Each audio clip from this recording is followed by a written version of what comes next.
Hello friends, welcome to the channel step solution to every problem. This is your host and दोस्त नवीन। आज फिर हाजिर हूँ आपसे शेयर करने, आपसे बात करने एक नए टॉपिक पर। तो मैं आज जो आपसे टॉपिक जिस पर बात करने वाला हूँ वो है, क्या आप अपने आप को सही से समझते हैं या नहीं। अगर मैं इसकी इंग्लिश ट्रांसलेशन बताऊँ तो इसका सिंपल सी लाइन होगी, आर यू अंडरस्टैंडिंग योरसेल्फ और नॉट।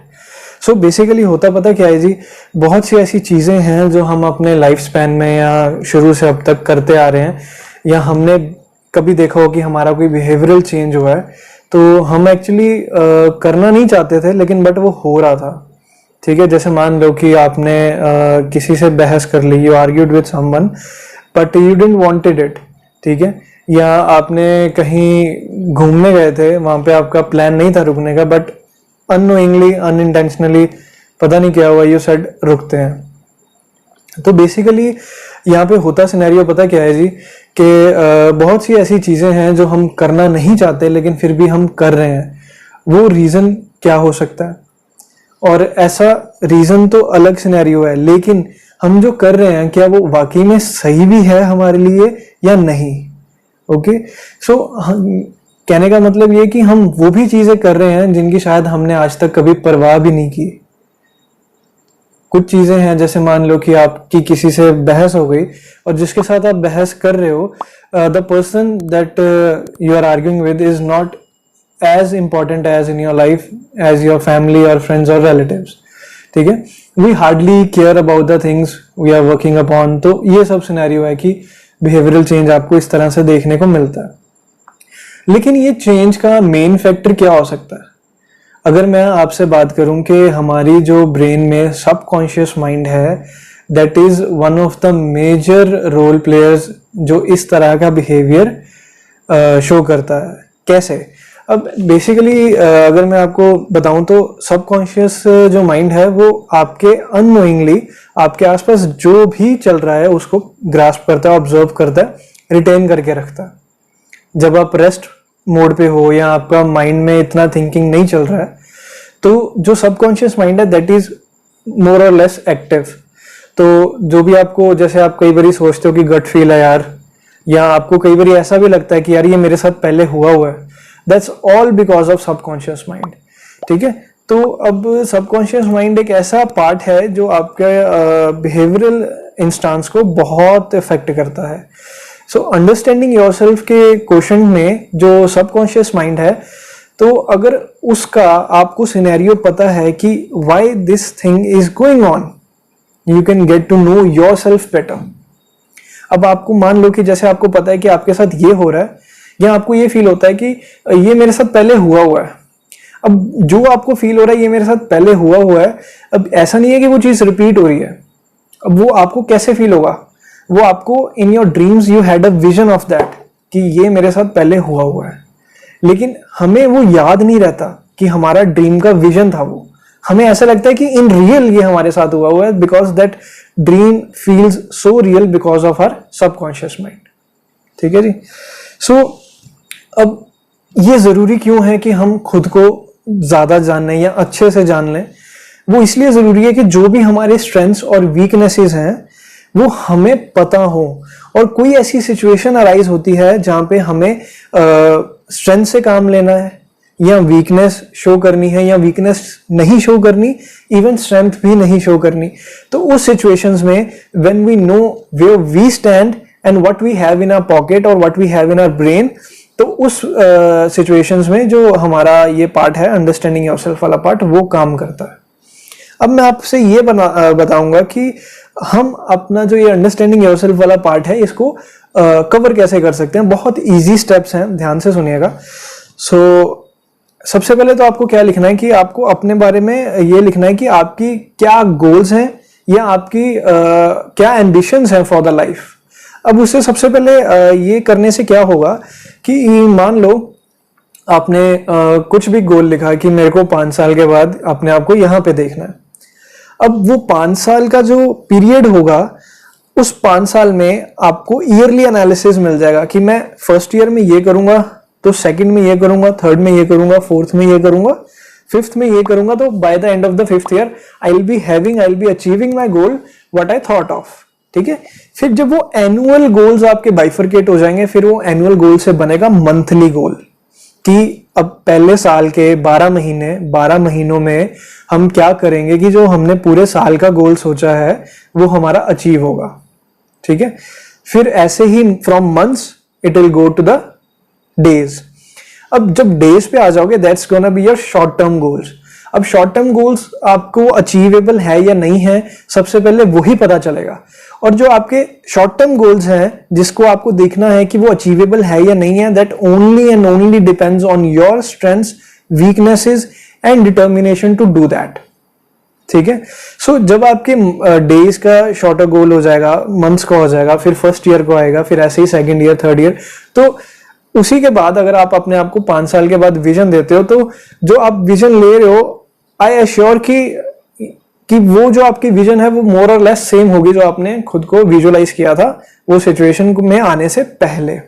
इसीलिए आप खुद को जानो, ये समझो कि where your brain lies, where your thoughts lies, जिससे आपको आपकी लाइफ में बेनिफिट मिलेगा उसका, ठीक है। सो उसके बाद हमारे पास सेकंड पॉइंट आ जाता है इसमें अंडरस्टैंडिंग योरसेल्फ को बेटर करने में, कि you have to practice meditation. देखिए, अंडरस्टैंडिंग योरसेल्फ का सिनेरियो ज्यादा बॉडी से ज्यादा is about soul and thought processes, ठीक है। सो जिस तरह exercise is to the body, same way meditation is to the soul. अब ऐसा कुछ भी नहीं है कि आपको ये मैं बोलूं कि you will be meditating for like half an hour और hour long, then you will having a marvellous results, ऐसा नहीं है। मेडिटेशन से क्या होएगा, you will get to know your inner voice, कि अंदर से, जैसे हम बोलते हैं ना कई बार कि अंदर से आवाज आ रही है, यार ये चीज सही है, वो अंदर की आवाज आपको जब आप जैसे आप मेडिटेशन में नहीं हो या आपका फोकस इतना स्ट्रांग नहीं है, आपकी कंसंट्रेशन इतनी नहीं है, तो आपको जो अंदर की आवाज आती है ना, दैट इज फेंटेड। ऐसा नहीं है नहीं आती है, लेकिन वो फेंटेड होती है। फेंटेड का मतलब वो बस आपको या क्लू या हिंट या आपको एक 50-50 प्रोबेबिलिटी में डालती है कि हाँ यार ये ठीक हो सकता है या गलत हो सकता है। लेकिन जब आप मेडिटेशन करोगे, आपका फोकस स्ट्रांग होएगा, आपकी कंसंट्रेशन स्ट्रांग होएगी, तो जो आपकी इनर वॉइस है that will be 100% loud and clear to you कि ऐसा होगा या ऐसा करोगे तो you will get the best results. Alright, so उसके बाद बारी आ जाती है जी आपके पास कि आपको you need to ask questions. अब you need not to ask questions to yourself but to the others. अब उस सिनेरियो में क्या है कि आप किसी से कुछ सवाल कर रहे हो and that question is about your behaviour, ठीक है, कि आपका बर्ताव उनके साथ कैसा है। अब ऐसा भी नहीं है कि जो वो बता रहे हैं दैट्स एग्जैक्टली करेक्ट, ठीक है। हम कहते हैं ना, जैसे पंजाबियों में कहावत है कि सुनो सबकी, करो अपने मन की। सो जब आप उनसे क्वेश्चन पूछ रहे हो ना, तो ये सिनेरियो नहीं है कि उन्होंने जो बोला बिल्कुल ठीक है। अब मान लो आपने 10 जनों से पूछा, अब 10 जनों ने जो जवाब दिए उसमें आपको एक पैटर्न बनता नजर आएगा, या एक कॉमन वर्ड या एक कॉमन लाइन होगी कि हाँ यार ये चीज दिक्कत दे रही है या ये चीज बहुत अच्छी है। तो आपको बस वो पैटर्न देखना है और that can be your starting point for understanding yourself. अब आप इन 10 से पूछ रहे हो, मान लो एक sample of 10 people A and another sample of 10 people be, तो आप पहले इनसे पूछ रहे हो, इनसे आपको एक पैटर्न नजर आया, एक वर्ड नजर आया, फिर आप इनसे पूछ रहे हो, इनसे भी आपको एक अलग पैटर्न नजर आया। इस तरह से आपका जो सिनेरियो है स्ट्रेंथ्स वीकनेस का, या नेगेटिव पार्ट ऑफ बिहेवियर या पॉजिटिव पार्ट ऑफ बिहेवियर, वो आपको इजीली डिफाइन कर सकते हो आप अपने लिए, ठीक है। उसके बाद आ जाता है जी आपको खुद से अपनी स्ट्रेंथ्स और वीकनेस को इवेल्युएट करना है। इवेल्युएट का मतलब ये नहीं है कि आपको एक पेपर पकड़ना है, यहाँ पे स्ट्रेंथ्स लिख दी, यहाँ पे वीकनेस लिख दी और देख लिया कि किस सिचुएशन में स्ट्रेंथ्स काम करेंगी और किस सिचुएशन में अगर मेरे को अपनी वीकनेस छुपानी है तो वो काम करेगा। इवेल्युएशन का मतलब ये होता है कि आपकी जो स्ट्रेंथ है दैट, कि वो कितना आपको पावर दे सकती है उस सिचुएशन को हैंडल करने में। मान लो कि आप लिखते हो कि उसमें आपका जो कंसंट्रेशन या ऑब्जर्वेशन पावर है वो बहुत स्ट्रांग है, ठीक है। अब एग्जाम्पल के तौर पे आप कहीं बाहर गए हो, घर पे कोई भी नहीं है, आप वापस आते हो, आप देखते हो कि कहीं ना कहीं आपको ना एक फीलिंग सी आती है कि समथिंग इज रॉन्ग। अब आपने कहा कि आपकी स्ट्रेंथ है ऑब्जर्वेशन की, ध्यान से सुनना, अगर आपकी स्ट्रेंथ ऑब्जर्वेशन की है, if you really rely on that और वो बहुत स्ट्रांग भी है, तो you get to notice the things जो आपको लगेगा कि हाँ कुछ गलत हुआ है, वो क्या गलत हो सकता है। अब आप ध्यान दोगे आपको पता चलेगा शायद ये जो दरवाजा है ये खुला हुआ है, या यहाँ से विंडो बंद थी लेकिन अभी खुली हुई है, या ये पोजीशन किसी, जैसे आपके वेरांडा में कुछ पड़ा हो तो उसकी पोजीशन ये थी, अभी हिली हुई है। लेकिन अगर आप मानते हो कि आपकी स्ट्रेंथ ऑब्जर्वेशन है और आप बाहर से आते हो, आप ये जज नहीं कर पाते हो कि आपको कुछ वहां पे डिफरेंट दिख रहा है, तो मे बी हो सकता है आपकी वो स्ट्रेंथ ऑब्जर्वेशन की हो, लेकिन that is not that strong. This is what the part of evaluation of strength and weakness comes. अब मान लो कि आप में वीकनेस है, यू गेट अफ्रेड इजीली, किसी भी सिनेरियो से, किसी भी सिचुएशन से बहुत जल्दी डर जाते हो। लेकिन अब कोई सिचुएशन आपके सामने ऐसी अराइज होती है कि you need to work on that, या आप मान लो कि आपके साथ एक्सीडेंट हो गया एक, तो आप बाइक से गिर गए हो, तो आपके चोट वगैरह लगी है, you are really shocked, but you have to do one thing, you have to rush to the hospital first for the first aid. लेकिन आपका वो जो डर है वो इतना ज्यादा नहीं है कि आपको वहां से उठने भी ना दे। दैट मीन्स आपकी जो वीकनेस आपने बोली है वो इतनी प्रोमिनेंट नहीं है आपके लिए। This is what the right meaning of evaluation of your strengths and weakness goes. ठीक है, फिर आ जाता है जी आपको आपकी जो प्रायोरिटीज हैं उसको कैरी आउट करना है, कि आपको सबसे पहले क्या चाहिए, उसके बाद क्या चाहिए, उसके बाद क्या चाहिए, उसके बाद क्या चाहिए। और ये प्रायोरिटीज के बाद फिर आता है बैकअप, कि backup is the state where you are not that good और नॉट दैट बैड, कि हो जाए तो भी ठीक, नहीं हो तो भी ठीक, लेकिन ये जो चीजें हैं ये अगर हो जाएं तो बहुत बढ़िया। अब प्रायोरिटी सेट करने में आपको जो फायदा होगा वो ये होगा कि मान लो आपकी जो टॉप मोस्ट प्रायोरिटी है, करियर के वे में बात कर लेते हैं, कि आप इंजीनियरिंग कर ले हो मान लो, तो आपकी जो फर्स्ट प्रायोरिटी है ऑफ इंजीनियरिंग वो ये है कि आपको इलेक्ट्रॉनिक इंजीनियरिंग है, कि आप कुछ अच्छा सा कोई डिवाइस बनाओगे जो जिसको आप पेटेंट करोगे तो मे बी वो मार्केट में आए या ऐसा हो। सेकंड आपकी प्रायोरिटी आ जाएगी कि मेरे को किसी अच्छी कंपनी में जॉब मिल जाए। थर्ड आपकी प्रायोरिटी आ जाएगी कि चलो कुछ नहीं होगा तो किसी कॉलेज में फिजिक्स केमिस्ट्री मैथ्स किसी के प्रोफेसर तो लग ही जाएंगे। और जो बैकअप प्लान होगा, बैकअप प्लान ये है कि मान लो आपके फादर का बिजनेस है या आपका फैमिली बिजनेस है, तो यार चल इन तीनों में से कुछ नहीं हुआ, प्रायोरिटीज में से बैकअप तो है ही है, अपने फैक्ट्री या दुकान पे जाके बैठ जाएंगे। लेकिन अब प्रायोरिटीज से फायदा ये है कि जब आपको पता है आपकी पहली प्रायोरिटी ये है, तो वो एक गोल आपका डिसाइडेड है। जैसा कि मैंने आपको पहले बताया कि अगर आप गोल डिसाइड कर लोगे तो उसका रास्ता अपने आप बनना शुरू हो जाएगा। आप कहीं पर भी जाते हो, एयरपोर्ट, रेलवे स्टेशन, वहां से आप फ्लाइट या ट्रेन लेते हो, तो किसी रैंडम फ्लाइट या ट्रेन में तो नहीं बैठते। ठीक है, आपको पता होता है ना आप दिल्ली जा रहे हो या बॉम्बे जा रहे हो या कहीं भी जा रहे हो तो उसी ट्रेन में बैठते हो। नहीं तो आप, ये सिनेरियो तो नहीं है ना आप ट्रेन में बैठ गए, दिल में आ रहा है यार दिल्ली की तरफ अपना जो है वो प्रायोरिटी है और ट्रेन आपको ले गई बॉम्बे, ऐसा सिनेरियो तो नहीं होगा। इसीलिए गोल्स जरूरी है आपकी लाइफ में, और गोल्स इस तरह से जरूरी है कि उन्हें प्रायोरिटी भी मिलनी चाहिए, कि ये मेरी पहली प्रायोरिटी है, ये मेरी दूसरी प्रायोरिटी है। ठीक है जी, फिर बारी आती है कि आपको ये देखना है कि आपके अंदर जो चेंजेस हो रहे हैं वो आपको एविडेंटली नजर आ रहे हैं या नहीं, या कोई और सामने वाला बता रहा है। अब चेंजेस का मतलब ये नहीं है कि you are getting beard and all, it's behavioural change, it's psychological change, it's emotional change. Means अगर आप ऐसा समझो कि पहले आपको ऐसा लगता था कि everything in the world is for a reason, होता है, बिल्कुल ठीक है। जो लोग डेस्टिनी में बिलीव करते हैं या सुप्रीम पावर में बिलीव करते हैं वो ये मानते हैं कि जो भी दुनिया में होता है दैट्स फॉर अ रीजन, उसकी कोई वजह है। लेकिन वहीं पर जब एक इंसान है जो ये मानता है कि the very supreme thing is science, तो जो भी कुछ हो रहा है उसके पीछे कोई लॉजिक है, कोई कंसेप्ट है। लेकिन मान लो कि वही बंदा जो साइंस में बिलीव करता है, ही गेट्स टू नो कि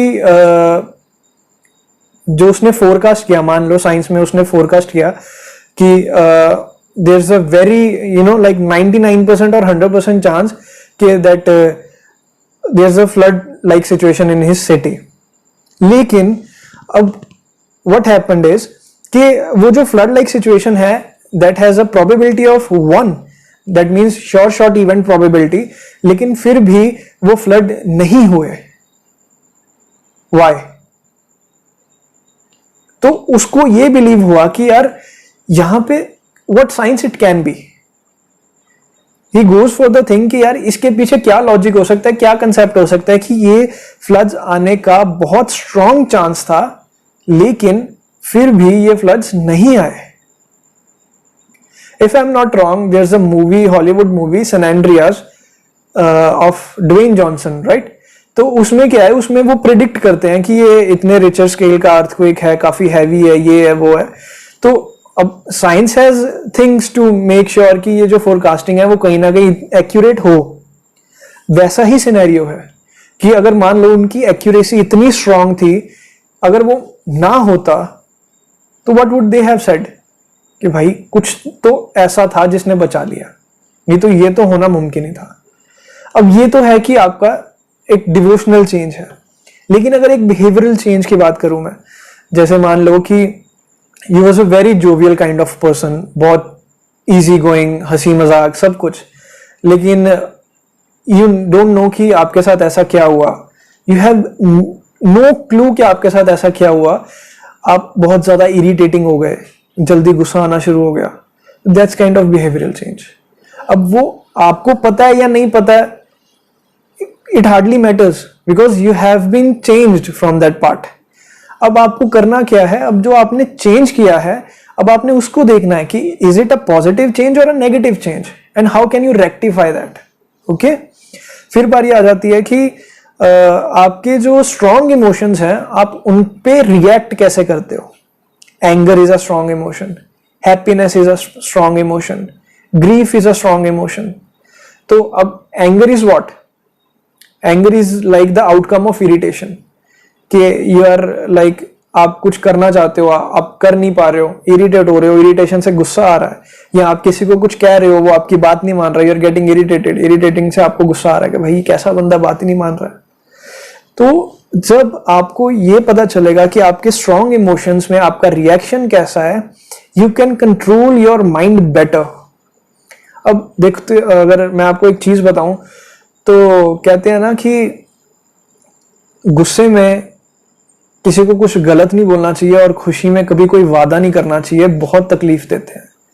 तो यही स्ट्रॉन्ग इमोशन को कंट्रोल करने का सिनेरियो है कि आप इतने खुश हो, कोई आपके से कहता है कि यार भाई मेरे को ना ये साइन कर दे, लोन लेना, एंड आपकी नॉलेज में वो था नहीं, भाई मेरा भाई तूने काम किया यार, बहुत बढ़िया काम किया तूने, ले तू जो कहेगा मैं करूंगा, साइन करा के ले गया बंदा, वो आपके घर के प्रॉपर्टी के पेपर्स, क्या करोगे, फ्रॉड केस करोगे, केस वेस सब झंझट शुरू हो जाएंगे, तो क्या फायदा. अब आप किसी से नाराज हो, मान लो आप अपने भाई से नाराज हो या किसी से नाराज हो, तो अब आपने उनको गुस्से में कुछ कह दिया, लेकिन आपके जो वर्ड्स थे वो इतने स्ट्रॉन्ग इंपैक्ट किए उनपे कि उन्होंने आपसे कांटेक्ट ही छोड़ दिया. यू लॉस्ट योर ब्रदर, तो क्या करोगे उसका, you will feel sorry, you will try कि मान जाए भाई, वापस आ जाए, लेकिन at least some damage has been done. कहीं ना कहीं उनके दिल में शायद वो इररिकवरेबल भी हो सकता है. तो आपको अगर ये पता है कि आपके स्ट्रॉन्ग इमोशंस में आपका रिएक्शन कैसा होता है, तो इसका मतलब ये है कि आप अपने आप को अच्छे से जानते हैं. और if I go by the senses, 62% लोगों को आप 62% टू 72% लोगों को बिल्कुल भी ये अंदाजा नहीं है कि उनका जो स्ट्रॉन्ग इमोशंस है उनमें उनका रिएक्शन कैसा होता है. ठीक है, फिर आता है जी कि आपको क्या करना है, आपको अपनी बायोग्राफी लिखनी है. अब वो बायोग्राफी ऐसे नहीं लिखनी है कि आपने उसको नॉवल में लिख देना, 8-10 दिन लगाए जी, रोज का एक पेज भरा, नहीं. आपको 10-15 मिनट लेने हैं और तकरीबन 400 से 500 वर्ड्स आपके लिए अपने लिए लिख देने हैं. अब वो क्यों लिखने हैं, जब आपके पास टाइम लिमिट शॉर्ट होएगा ना, और आपको पता है आपने लिखना बहुत ज्यादा है, तो जो आपका ब्रेन सोचेगा ना, वो एक्चुअली में वही सोचेगा जो आपको सबसे पहले नजर आ रहा होगा. आप वहां पे मेकअप नहीं कर पाएंगे थिंग्स को कि यार मैं तो सुपरमैन जैसा हूं भाई, मैं तो सुपरमैन जैसा हूं. ये चीजें मेकअप है. आप क्रिप्टॉन गैलेक्सी से तो नहीं आए हो, अर्थ के ही हो, इंसान हो, ह्यूमंस हो. तो इसीलिए आपकी बायोग्राफी आपको एक आउटलुक देगी कि व्हाट एक्चुअली यू आर. उसमें आप सब कुछ इंक्लूड कर सकते हो, स्ट्रेंथ्स, वीकनेस, रिएक्शंस, ऑब्जर्वेशंस, आपके कंटेक्ट के साथ कैसे डीलिंग्स होती हैं, आपके स्ट्रेंजर्स के साथ कैसे डीलिंग्स होती है, एवरीथिंग। ठीक है, so this is all for today's session. I hope आपको ये वीडियो पसंद आई होगी। अगर पसंद आई है तो प्लीज इसको लाइक करें और अपने फ्रेंड्स रिलेटिव्स के साथ शेयर करें। एंड जिसने भी चैनल को सब्सक्राइब नहीं किया वो चैनल को सब्सक्राइब कर लें, बेल आइकन को ऑल पे कर लें, ताकि जो भी मेरी नई वीडियो आएगी उसकी नोटिफिकेशन आपको आपके डिवाइस पे मिल जाए। और दूसरा, मेरे को कमेंट करके बताएं जो टॉपिक्स आप मुझसे सुनना चाहते हैं। ठीक है, सो अभी एक चीज मैं हर वीडियो में बोलता हूं, इस वीडियो में भी बोलूंगा कि आप अपने हर दिन में एक ऐसा काम जरूर करें जो आपको आपका ही बेस्ट वर्जन बनाए। ठीक है, सो आप देख रहे हैं step solution to every problem, be the diamond of your own life. This is Naveen signing of.